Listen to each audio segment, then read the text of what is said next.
नमस्कार, शिक्षा तरंग यूट्यूब चैनल पर आपका हार्दिक स्वागत और अभिनंदन। हमने पिछले वीडियो में ग्रीष्म ऋतु और वर्षा ऋतु है, उनके मौसम जलवायु किस तरह परिवर्तन होता है हवाओं में, ठीक है, उनको हमने अध्ययन कर लिया था। आज हम शीत ऋतु के बारे में अध्ययन करें, ठीक है।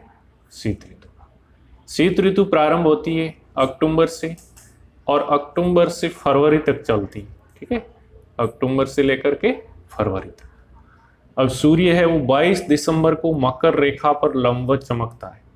देखो ये ग्लोब है, पृथ्वी है, ठीक है, ये बीच में सबसे है, उसको विषुवत रेखा बोलते हैं।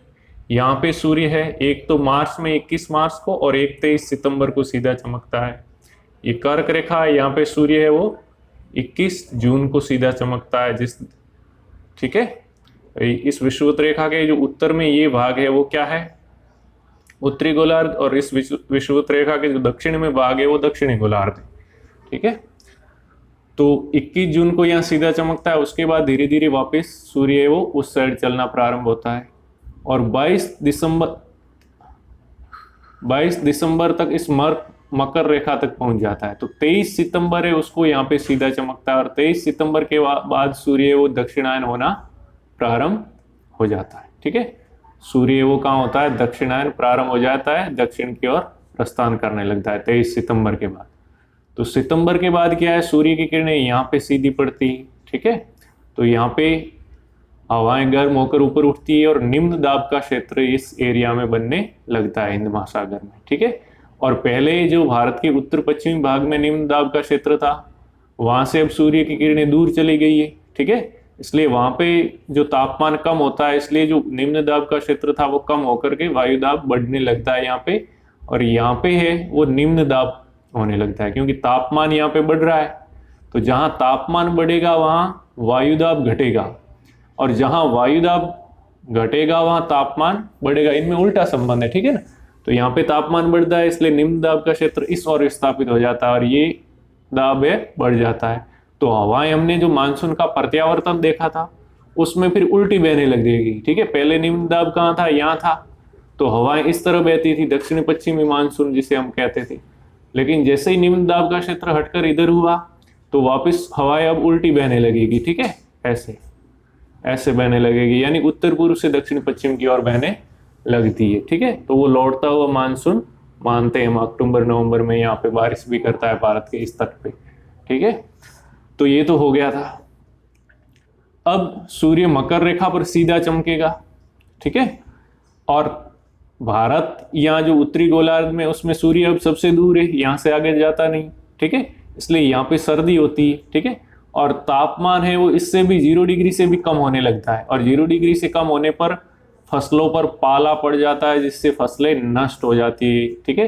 अगर 0 डिग्री से नीचे यानी मांग से नीचे पारा चला जाता है तो पाला पड़ता है फसलों में, आपने देखा होगा, ठीक है, यानी ठार जिसे बोलते हैं ना अपने यहाँ, तो जिसके कारण फसलें नष्ट हो जाती है और शीत लहर का प्रकोप पाया जाता है, ठीक है। जैसे गर्मियों में लू चलती है वैसे ही सर्दियों में लल चलती है, ठीक है, ठंडी। गर्मियों में लू गर्म होती है और सर्दियों में लल है वो ठंडी होती है।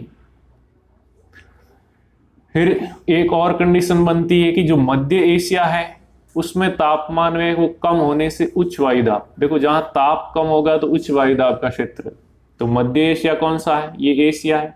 तो यहाँ पे क्या है, इस इलाके में, ठीक है, क्या होगा, तापमान कम होने से उच्च वायुदाब का क्षेत्र बनता है, यहाँ वायुदाब ज्यादा बढ़ जाता है, ठीक है। और फिर जो हिंद महासागर है, ठीक है, हिंद महासागर में अधिक तापमान होने से निम्न वायुदाब का केंद्र, क्योंकि सूर्य की किरणें अब यहाँ पे सीधी पड़ रही है, तो यहाँ पे क्या है, निम्न वायुदाब का क्षेत्र पड़ता है इस हिंद महासागर में, ठीक है। तो निम्न वायुदाब यहाँ पे है, उच्च वायुदाब यहाँ पे है, ठीक है। तो हवाएं क्या है, निम्न वायुदाब से उच्च वायुदाब की ओर चलना प्रारंभ करती है, ठीक है। हवाएं हमेशा निम्न वायुदाब से उच्च वायुदाब से, यानी यहां से चलेगी तो ये हिंद महासागर की ओर आने चाहेगी, ठीक है, इस तरह।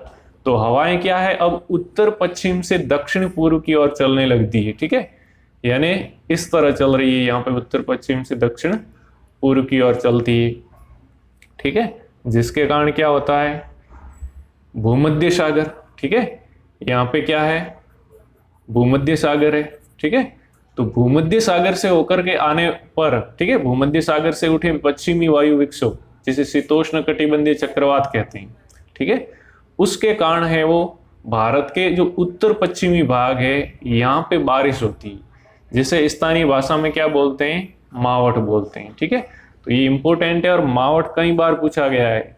तो मावठ का कारण पश्चिमी विक्षोभ, ठीक है, पश्चिमी वायु विक्षोभ कहाँ से आते हैं, भूमध्य सागर से, ये भी याद रखना है, ठीक है, और किस तरफ से हवाएं आती है, तो ये कौन सी है, उत्तर पश्चिमी, ठीक है, उत्तर पश्चिम से आ रही है, ठीक है, उस कारण। और ये है वो उस समय जो सर्दी की फसल होती है जिसे हम रबी की फसल कहते हैं, उनके लिए है वो लाभदायक होता है, ठीक है।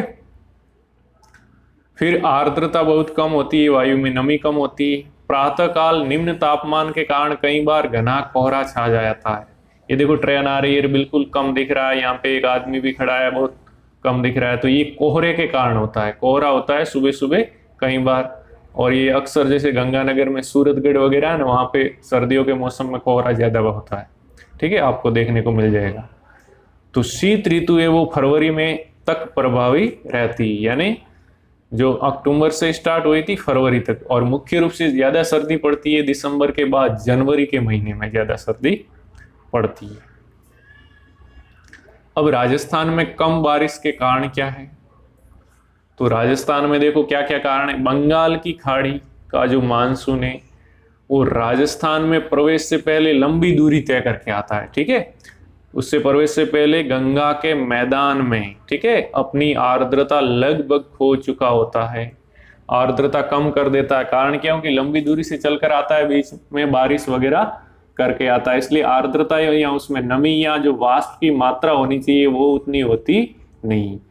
तो फिर राजस्थान में आता है लास्ट में, और जितनी थोड़ी बहुत नमी होती है वो अरावली से टकरा करके दक्षिण पूर्वी राजस्थान और पूर्वी राजस्थान में बारिश करता है, ठीक है, अरावली के कारण, ठीक है, यहाँ पे। लेकिन अरावली के पश्चिमी भाग में क्या है, यहाँ पे बारिश कर देता है, उस साइड जा नहीं पाता, इसलिए पश्चिमी भाग अरावली का जो वृष्टि छाया प्रदेश होता है, यहाँ पे इस बंगाल की खाड़ी के मानसून से बारिश नगण्य होती है, ठीक है। फिर अरब सागर की मानसूनी हवाएं हैं और वो चलती है उसी के समांतर अरावली की पर्वत श्रेणियां हैं, अरावली ऐसे है और अरब सागर की मानसून की हवाएं भी ऐसे आती है। तो जिस साइड में अरावली की दिशा है उनकी भी वही दिशा है, इसलिए अरावली अगर इनके आड़ा होता है इस तरह तो इन हवाओं को रोक लेता, लेकिन ये भी इनके समांतर है तो ये आसपास से निकल जाती है, इस कारण इनसे भी बारिश बहुत कम होती है। तीसरी बात, मानसूनी हवाओं की रेगिस्तान में अत्यधिक गर्मी के कारण आर्द्रता कम हो जाती है, नमी कम हो जाती है, उस कारण भी, क्योंकि बारिश होने के लिए आर्द्रता है वो ज्यादा होगी, या वायु है वो जो मानसूनी पवन है संतृप्त होगी तो बारिश की संभावना ज्यादा बनती है, ठीक है, इस कारण भी बारिश कम होती है। और ऊंची पर्वतमाला के अवरोध का अभाव, ठीक है, जैसे ये दक्षिण पश्चिमी मानसून है, इसके इस तरह बीच में होता कोई पर्वत ऊंचा तो ये इन हवाओं को आगे जाने नहीं देता और राजस्थान में बारिश करवा लेता, लेकिन ऐसा पर्वत है नहीं, और अरावली है वो तो इनके समांतर है, रोक नहीं पाता, इस कारण यहाँ पे बारिश है वो कम होती है। फिर राजस्थान के जलवायु प्रदेश, ठीक है, तो भारतीय मौसम विभाग है उसने ताप, वर्षा और आर्द्रता इनके आधार पर राजस्थान को 5 जलवायु प्रदेशों में बांटा है, ठीक है, मुख्य रूप से। पहला है उष्णकटिबंधीय शुष्क जलवायु प्रदेश, या सिर्फ शुष्क जलवायु प्रदेश बोल सकते हैं, ठीक है, एरिड क्लाइमेटिक रीजन। दूसरा है अर्ध शुष्क जलवायु प्रदेश, सेमी एरिड क्लाइमेटिक रीजन, ठीक है। फिर क्या है उप आर्द्र जलवायु प्रदेश, सब ह्यूमिड, आर्द्र जलवायु प्रदेश ह्यूमिड, और अति आर्द्र यानी वेरी ह्यूमिड जलवायु प्रदेश, ठीक है। यानी हमें देखना है कि शुष्क, अर्ध शुष्क, फिर उप आर्द्र, फिर आर्द्र और अति आर्द्र, ठीक है, इन 5 भागों में हमने बांटा है, ठीक है। पहला दूसरा, तीसरा, चौथा और पांचवा, ये भारतीय मौसम विभाग ने राजस्थान के जलवायु प्रदेशों में बांटा है। अब सबसे पहले देखते हैं शुष्क जलवायु प्रदेश या उष्णकटिबंधीय शुष्क जलवायु प्रदेश। तो यहाँ औसत वर्षा बिल्कुल कम होती है, 0 से 20 डिग्री सेंटीमीटर। ठीक है, ये वाला भाग है, ठीक है, ये जहाँ 1 नंबर लिखा है ये वाला वही भाग है, ये शुष्क जलवायु प्रदेश है। यहाँ पे बारिश बिल्कुल कम होती है, 0 से 20 डिग्री सेंटीमीटर। ठीक है, ग्रीष्म ऋतु में यहाँ का तापमान 34 से 40 डिग्री सेल्सियस तक रहता है। ठीक है, और शीत ऋतु में 12 से 16 डिग्री सेल्सियस तक रहता है। तो ये तापमान याद करने की जरूरत नहीं, ये तो आइडिया के लिए लिखा है। बारिश का ध्यान रखना कि जो शुष्क भाग है, शुष्क जलवायु प्रदेश है, उसमें बारिश 0 से 20। ठीक है, वनस्पति, तो यहाँ वनस्पति नगण्य, ठीक है, वनस्पति रहित क्षेत्र है और कहीं कहीं कंटीली झाड़ियां देखने को मिलती। फिर यहाँ पे बालू का स्तूप, ठीक है, जो धोरे हैं वो देखने को मिलती है। गर्मियों में आंधियां आती है और गर्मी के मौसम में लू चलती है, लू यानी शुष्क तेज गर्मी वाली हवा। ठीक है, क्षेत्र कौन सा है, तो जैसलमेर, देख लो ये जैसलमेर इसमें पूरा ही पूरा है। उत्तरी बाड़मेर, ठीक है, ये वाला बाड़मेर का भाग। दक्षिण गंगानगर, गंगानगर का ये वाला भाग।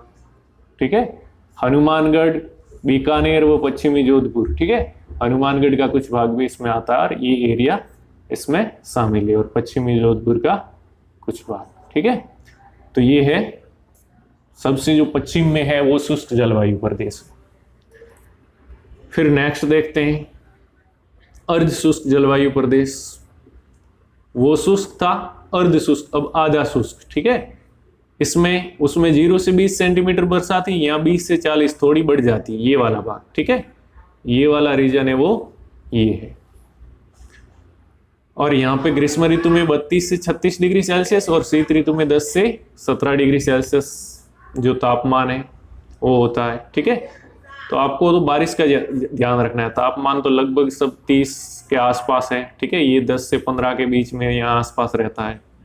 फिर वनस्पति यहाँ क्या क्या पाई जाती है, आक, खेजड़ी, रोहिड़ा, बबूल, कंटीली झाड़ियाँ और फोक। ठीक है, यहाँ पे भी बहुत कम, क्योंकि बारिश कम होती है यहाँ पे भी, तो ऐसी वनस्पति। यहाँ पे सेवण और लीलन घास इसमें पाए जाते हैं। ठीक है, फिर क्या है, आंतरिक प्रवाह के कारण खारे पानी की झीलें भी इसमें, देखो नागौर आ गया, नागौर में सबसे ज्यादा खारे पानी की झीलें हैं। ठीक है, तो इस कारण, तो ये इसकी विशेषता है। ये जो 2 नंबर है वो अर्ध शुष्क प्रदेश है। नंबर 3 है जिसे हम उप आर्द्र जलवायु प्रदेश कहते हैं। ये 3 लिखा हुआ है, ये वाला भाग। ठीक है, ये वाला भाग क्या है, उप आर्द्र जलवायु।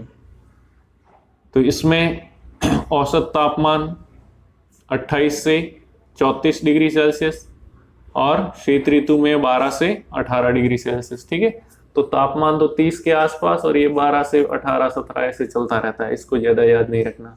औसत वर्षा है, ठीक है, वो 40 से 60, यहाँ 0 से 20 तक थी, इसमें 20 से 40 तक थी, और यहाँ आते आते क्या हो गई 40 से, ठीक है, 40 से 60। ठीक है, फिर पतझड़ वाली वनस्पति यहाँ पे पाई जाती है, यानी एक मौसम विशेष आता है जिसमें उनके पत्ते झड़ जाते हैं, जैसे नीम है, बबूल है, आम है, आंवला है, खेर है, हरड़ है, बहड़ है। ठीक है, ये वनस्पति पाई जाती है। और जौ, चना, गेहूं, मूंगफली की यहाँ पे खेती होती है। और जो स्टेपी प्रकार की वनस्पति है वो यहाँ पे पाई जाती है। ठीक है, फिर नेक्स्ट है आर्द्र जलवायु प्रदेश। ठीक है, तो आर्द्र जलवायु प्रदेश की औसत वर्षा इसकी 60 से 80 हो जाएगी। ठीक है, ये 0 से 20 था, 0 से 20, ये 20 से 40, और ये था वो कितना था 40 से 60, और अब आर्द्र वाला है तो 60 से 80। ठीक है, तापमान वही 32 से 35 ग्रीष्म ऋतु में और शीत ऋतु में 14 से 17 डिग्री सेल्सियस। वनस्पति यहाँ सघन होती है, नीम, इमली, आम, सहतूत, गुलाब, गुग्गल, जामुन, पीपल, बरगद, बेर और धोकड़ा। धोकड़ा के राजस्थान में ज्यादा वन पाए जाते हैं, धोक के ज्यादा पाए जाते हैं। ठीक है, तो यहाँ धोकड़ा है। फिर क्या है, कृषि तो यहाँ पे चावल, गन्ना, ज्वार, सरसों, मिर्च, अरहर और चना की खेती की जाती है। और एक और बात है कि इसमें रणथंभौर और केवलादेव अभ्यारण्य भी, या वन्यजीव अभ्यारण्य है, वो भी यहाँ पे है। ठीक है, ये तो राष्ट्रीय उद्यान है केवलादेव और रणथंभौर, तो वो भी इसमें है। देखो यहाँ पे भरतपुर इसमें है, तो भरतपुर में केवलादेव है, और सवाई माधोपुर है, इसमें कौन सा है, रणथंभौर है, तो ये इसी में है। फिर अति आर्द्र जलवायु प्रदेश, इसकी औसत वर्षा 80 सेंटीमीटर से ज्यादा, 80 से 150 तक, ये अति आर्द्र है। यहाँ पे बारिश ज्यादा होती है। डूंगरपुर, बांसवाड़ा, एक तो दक्षिणी राजस्थान का देखो, डूंगरपुर, बांसवाड़ा, प्रतापगढ़, और हाड़ौती में झालावाड़ और बारा, यहाँ पे बारिश ज्यादा होती है। ठीक है, ग्रीष्म ऋतु में 30 से 34 और शीत ऋतु में 12 से 15 डिग्री सेल्सियस तापमान। मानसूनी सवाना प्रकार की वनस्पति पाई जाती है, आम, शीशम, सागवान, बांसवा, जामुन, खैर, वो यहाँ पे पाए जाते हैं ज्यादा। ठीक है, तो इस तरह ये पांचों के पांचों प्रदेश हो गए। पहला शुष्क, फिर अर्धशुष्क, फिर आ गया उपार्द्र, फिर आर्द्र, और फिर ये अति आर्द्र। ये पांच है वो भारतीय मौसम विभाग के अनुसार जलवायु प्रदेशों में जो है उसको बांटा है राजस्थान को। ठीक है, तो वीडियो पसंद आ रहा है तो लाइक, शेयर और सब्सक्राइब जरूर करें। और आज के लिए बस इतना ही। जय हिंद, जय भारत।